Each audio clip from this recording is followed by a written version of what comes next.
আরও একটা আইসিসি ইভেন্টের ফাইনালে উঠে দলকে চ্যাম্পিয়ন করেই মাঠ ছাড়লেন রোহিত শর্মা, যেখানে ফাইনালে নিজেও হয়েছেন ম্যাচ সেরা। অথচ বাতাসে গুঞ্জন, টি-20-র পর এবার ওয়ানডে ফরম্যাটকেও বিদায় জানাচ্ছেন ভারতের দলের অধিনায়ক রোহিত শর্মা। তবে শিরোপা জিতে সংবাদ সম্মেলনে এসেই ভারতীয় দলনেতা জানালেন আপাতত অবসর নিয়ে ভাবছেন না তিনি।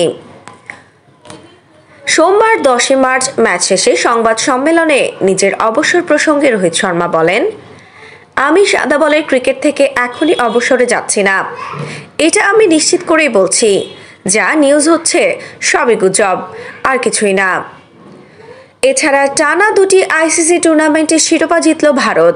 রোহিতের মতে এমন টুর্নামেন্ট জিততে ব্যক্তিগত নৈপুণ্যের চেয়ে দলগতভাবে সবার ভালো করা জরুরি। তিনি বলেন, এমন টুর্নামেন্ট জিততে হলে সবার অবদান জরুরি। কিছু ম্যাচে হয়তো ব্যক্তিগত পারফরম্যান্সে জয় পাওয়া যায়, তবে পুরো টুর্নামেন্ট জিততে হলে দলের সবার পারফর্ম করা দরকার। ফাইনালে 76 রানের অনবদ্য এক ইনিংস খেলে ম্যাচ সেরা হয়েছেন রোহিত। তবে তার মতে তিনি সবসময় এমনভাবেই খেলেন।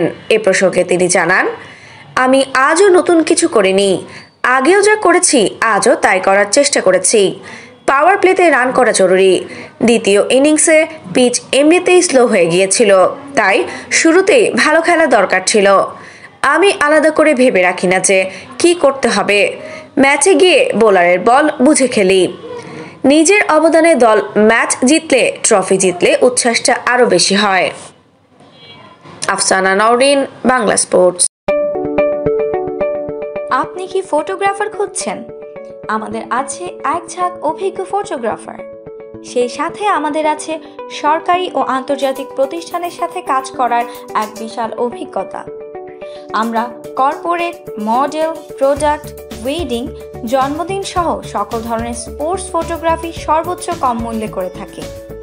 এছাড়াও আমাদের আছে নিজস্ব স্টুডিও। তাই আপনার ফটোগ্রাফির যে কোনো সেবা নিতে আমাদের সাথে আজই যোগাযোগ করুন।